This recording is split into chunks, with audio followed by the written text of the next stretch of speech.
StraightallDay.com. Why lions don't roar. Now, this is a metaphor. This is not an Animal Planet lesson. But people think that lions may roar all the time to prove their dominance or to scare off enemies or to let the future prey know that they're on their way to have lunch of that prey. But the reality is that even if you watch National Geographic 24 hours a day, very rarely are you going to see a lion roaring at all. If you watch, or even the last time you went to the zoo or some type of safari and they have lions, what do you see the lions doing most of the time? Most of the time you go to the zoo and you see lions, most of the time they're not doing anything. They're usually just laying around watching. They might most of the time be sleeping.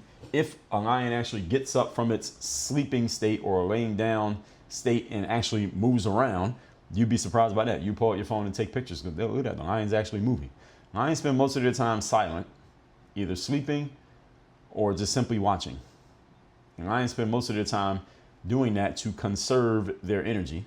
And if they move with purpose or they don't move at all. That's how lions actually operate. The metaphor here is that real power does not need to create constant noise to let everyone know that it's there. Just like a lion. We know the lion is the king of the jungle. We know the lion can kill pretty much any animal in the jungle if it chose to kill it, and it had an opportunity to kill pretty much anything. Yet the lion doesn't roar that much. The lion is mostly just sitting around watching. It moves with purpose if it moves at all. And the whole point here is that real power, that's the lion that we're referring to here, does not need to create constant noise to tell everybody else that it's there. When you have true power, you don't need to tell people you have it. This principle applies to you as a human. I'm done talking about lions now. The strongest presence is not the loudest voice in the room. It's not the one who's always roaring. The strongest presence is the quiet force that everybody feels, everybody knows about, even if that force isn't verbally doing anything to draw attention. So let's talk about what exactly this means and why lions don't roar. What does it mean for you, your performance, your productivity, and the signal that you're giving off into the world? Point number one, once again, why lions don't roar. Number one, silence conserves energy. Silence conserves energy. Any of you who's ever done, and this is something that I've learned over the years, any of you who's ever done any amount of heavy recording, and I'm talking recording where you have to talk, whether it's on video or on audio or on a mic, like what I'm doing right here. I'm recording on video. I'm also recording audio at the same time. You ever record an audio book? Any of you's ever done that? Or you ever sat down and record a bunch of episodes of a podcast like I'm doing here today? Mine being a masterclass. Or you do a bunch of interviews in one day and you're answering a bunch of questions, maybe the same question over and over again, maybe a bunch of different questions, but you're talking all day. You will notice that even if you were not getting up and walking and physically moving your body around that much, at least not intentionally, you will find yourself being just as tired at the end of that day. You did all that audio talking and recording as you would had you run 6, 7, 10 miles that morning. Why? Because talking is an energy drain. Talking drains energy. Roaring, just like talking, takes energy. And our energy is one of the 5 forms of investment: time, money, attention, and focus being the other 4. When you are quiet, however, this allows you to conserve your strength for when it is most needed, including the things that you say. Because the strength is not just the things you do, there's also strength in your word. There's power in the tongue. Depending on what you say, depending on your status and how often do you talk to the people who are going to stop and listen.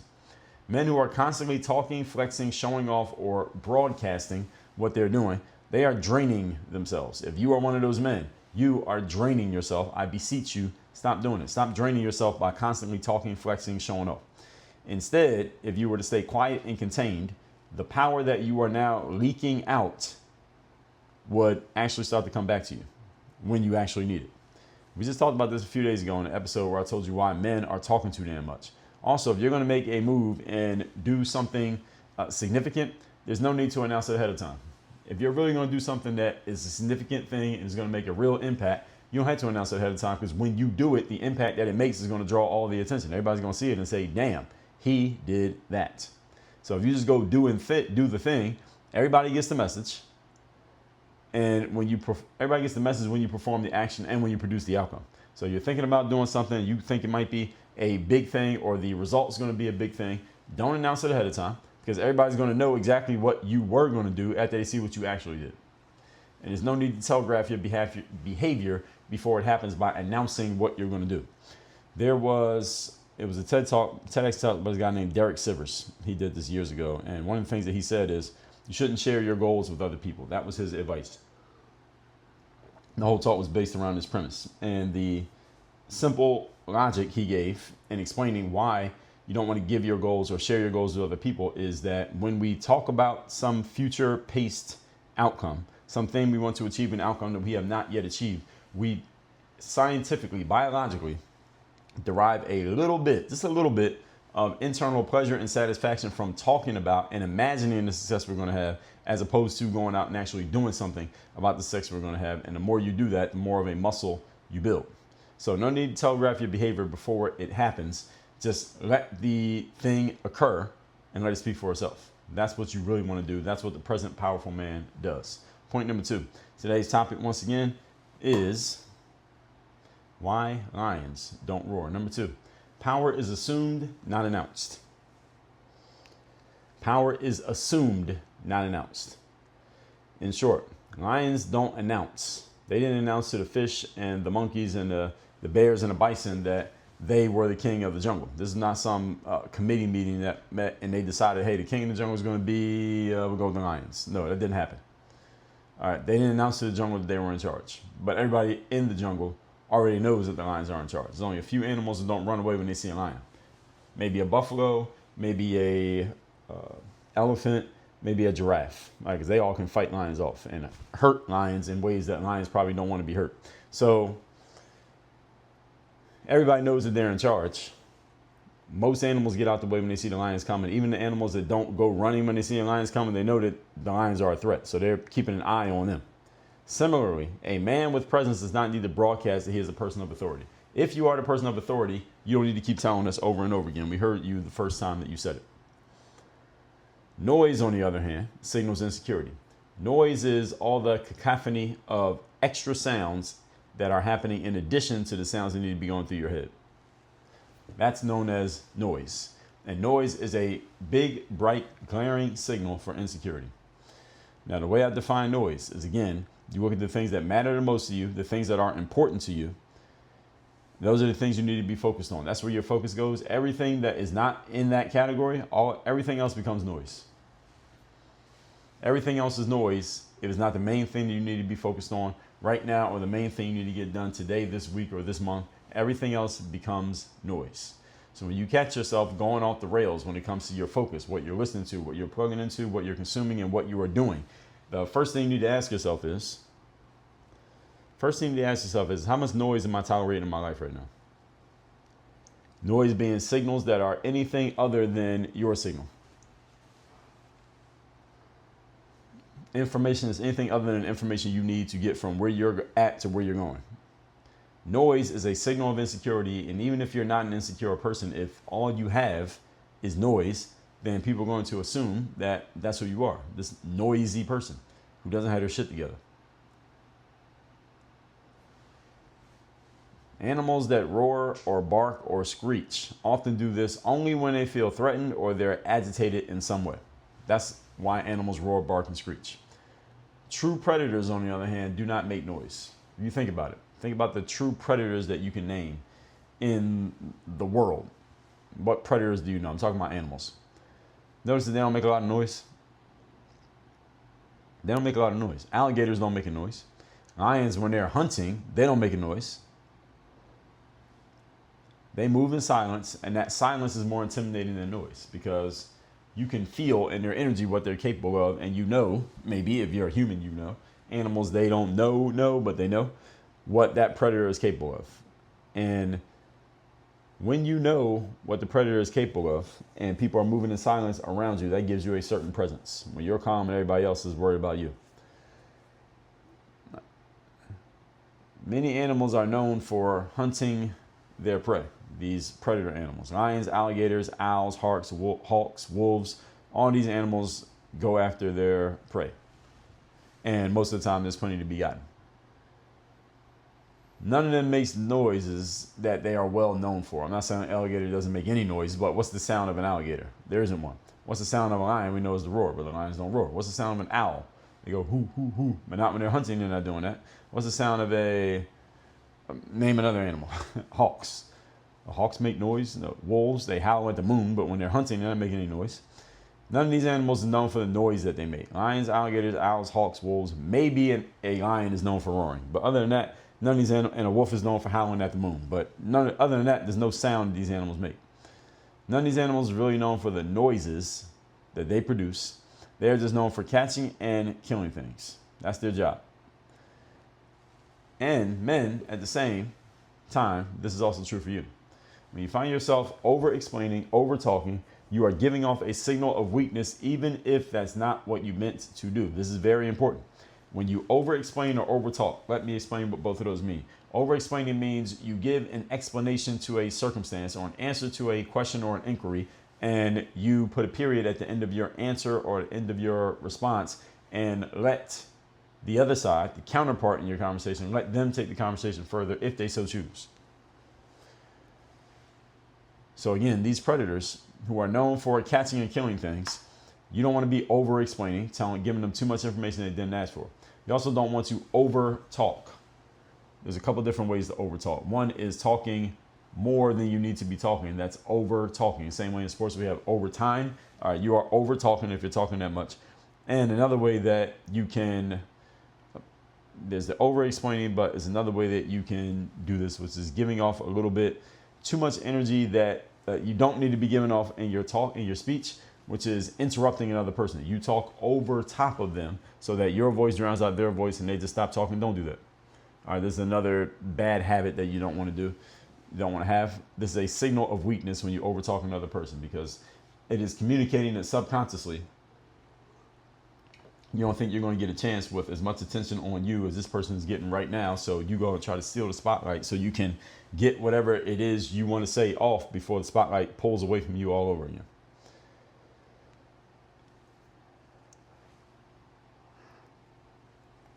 When you overtalk, you give out a signal of weakness.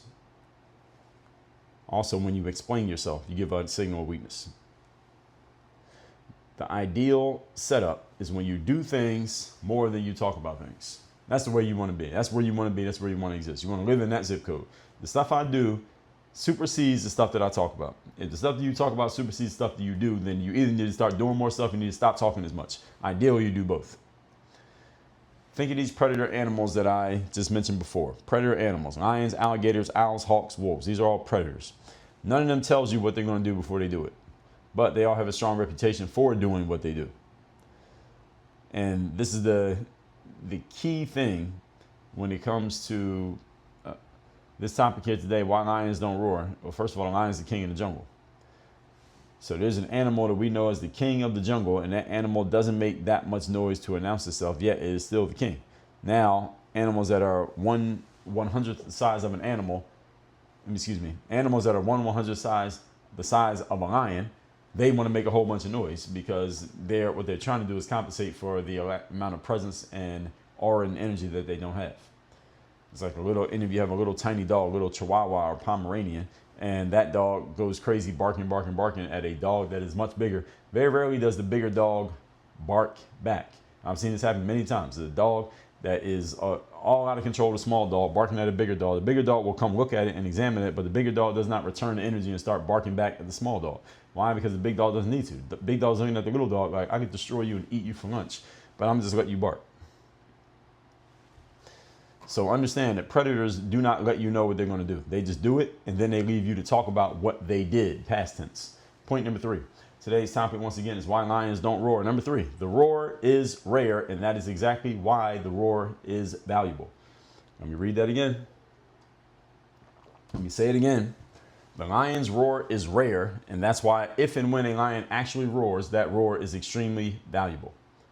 Remember that scarcity increases the value of anything. When there's a lot of something going on, a lot of something available, then it is not as valuable.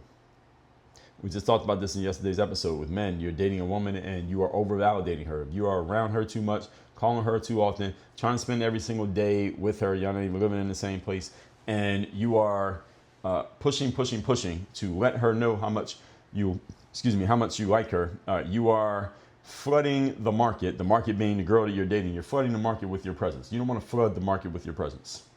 You want to touch the market with your presence, and your presence, when it's strong and it's done the right way, you are properly calibrated, your presence leaves an imprint on a person long after you are not dealing with them anymore. That's what you want to do as a man when you're dealing with a lady. You want to make such a strong impression when you are present that that impression holds her over for the next 2, 3, 4 days or weeks, or however long it's going to be before she sees you again. Scarcity increases the value of anything. When a lion roars, it is not mistaken for the sound of any other animal. You never heard any other animal make a noise and thought it was a lion and it wasn't a lion. The lion does not waste its roars, whatever that's supposed to mean. The lion is not wasting its roars. It uses it. Whenever it does make a sound, it carries a ton of weight because it doesn't do it that often. That's what makes the lion's roar so valuable. It's the same thing with a man. When you speak less, when you emote less, it matters more, and people pay more attention simply because of the dearth of speaking and emoting that you normally do. Even with that, action matters more than sound. So be careful with how much you use your sound, and also remember that action matters more than just talking. Predators move when it matters for them to move, such as hunting, defending, or striking. That's when predators move. You see a predator moving, they're doing one of the three things. They get in hunting position, they are playing defense, or they're attacking. Their actions carry the majority of the weight, the predators. Why? Because the predators can kill everybody in the room. So if you don't like something that the predator says, let the predator know. The predator will take care of you and solve the problem all at the same time because you represent the problem. Predators' actions carry the majority of the weight. Same thing needs to be for you, and that your presence is built on execution, not performance. Words are becoming more worthless by the day. So what you want to do is establish dominance through results. So I'm telling you why lions don't roar. One reason lions don't have to roar is that a lion can go a whole day, don't roar at all, and still eat pretty well because it killed a gazelle in the morning and a warthog at night. The actions are what make the lion a lion. A lion is not a lion because it roars. A lion is a lion because you know what a lion can do. Forget about the roaring. The roaring is just talking. You know what a lion is capable of. There was a lion in the room where you are right now. You would notice that lion. You would not be able to stop paying attention to that lion because just by looking at it, you have a feeling for the lion's capabilities and you don't want to test them.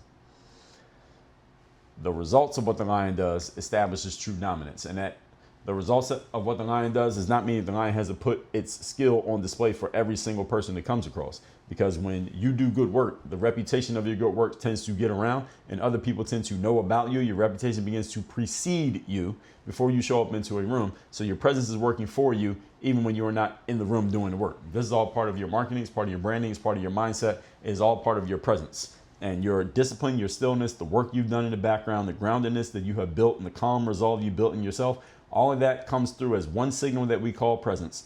You want to step your presence up because stepping your presence up will help you talk to more people who you're interested in, have more of them interested in you. You will close more deals. You will make more money. You will go ask for and get that raise. You will get the promotion at your job. And the things that you want to do in life, you will step yourself into a biological identity state in which you are now capable of actually doing those things rather than just thinking about it. That's what the Power Presence Mastermind is all about. If you are not a member of the Mastermind yet, I'm going to tell you how to get in one moment. First, let me recap today's class, which is why lions don't roar.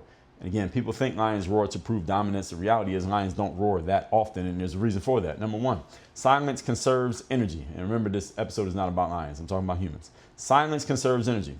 Roaring is just like talking, and it takes energy. Energy is one of your 5 forms of investment. So be careful with your silence. When are you being silent? Who are you being silent with? And how is it making them feel? You might want to make them feel a little bit unsettled, uncomfortable, or unresolved in a situation. That might actually help you depending on the circumstance. Number 2, power is assumed, not announced. Lions don't announce that they're the king of the jungle. You just know they're the king by the way they carry themselves. And if anyone challenges them, you're going to find out why they're the king. Lions do not announce to the jungle that they run it. Everybody knows. A man with presence, similarly, does not need to broadcast that he's a person of authority. Noise, on the other hand, all the stuff that comes out of a person that is not important, that is not relevant, yet it's being put out into the world, that noise lowers your presence every single time you use it. It signals insecurity. Any animal that roars, barks, or screeches often does this when they feel threatened or agitated. True predators don't do any of that. True predators do not make a bunch of loud sounds. Again, think of an alligator, think of a wolf, think of a lion. Right? They don't make that much noise. They move in silence, and that silence is more intimidating than the noise. Now think about the animals that are known for hunting. lions, alligators, owls, hawks, wolves. None of them is really known for the noise that they make. It's known for catching and killing things. That's what you're known for. They catch stuff and they kill it. And for men, the same thing is true. When you find yourself over-explaining, over-talking, you're giving off a signal of weakness, even if that's not what you meant to do. Point number 3, the roar is rare, and that's what makes it valuable. Remember that scarcity increases the value of a thing, abundance lowers the value of a thing. When a lion does roar, is not mistaken for the sound of any other animal. You never mistake a lion's roar for something else, because the lion does not waste its roars. If a lion roars, then first of all, you know the lion is somewhere around, and secondly, the lion is giving off a signal that you need to know about, whatever that is. Remember that predators move when it matters for them to move. Hunting, defending, striking. Their actions carry the majority of the weight, and the same thing needs to be true for you. All right, animals and lions are not walking up and down your block, so you don't have to worry about running into a lion in Nebraska where you are. But you should, in the human world, understand that you should matter only when it matters for you to move. You're hunting, defending, or striking, meaning you're going and making something happen. You're going to go and happen to something, or you're defending yourself against something happening to you. That's pretty much the only time animals move. Their actions carry the weight because of this, because there are so few of them, but they're so impactful. That's what we call compression. When there's less of something, but more impact, that is called compression. That is how compression works. You want to get better at compression. I'm going to do a whole episode on the concept of compression action now that I'm talking about it. And this all applies to you as a human. Again, your presence is built on execution, not just performance. Performance is the things that you do trying to get to the outcome. Execution is getting things done regardless of the circumstances based around what you're doing. Remember that words are becoming more and more useless by the day. We have software that can create words for us and create facts and put things together in whatever order it wants. Doesn't mean words don't matter. Communication will always matter. And the nonverbal communication that I touched on a few minutes ago, when it comes to the power of presence, this is what you want to master. When you master this, you'll be closing deals without asking for the sale. When you master this, you'll be having women want to give you their number instead of you asking for the phone number. Women wanting to go home with you instead of you trying to get them to come home with you. You will get more people in the business world, your career world, wanting to connect with you, promote you, collaborate with you, give you more money, buy from you. Why? Because your energy and your aura has already sold them. All you have to do is tell them how to give you the money. That's what presence does for you. You want to start using this in your life, go to powerpresenceprotocol.com/mastermind. powerpresenceprotocol.com/mastermind. Join that mastermind. Have me as your direct personal coach, and let's get to work on this. Work on your game. Dre all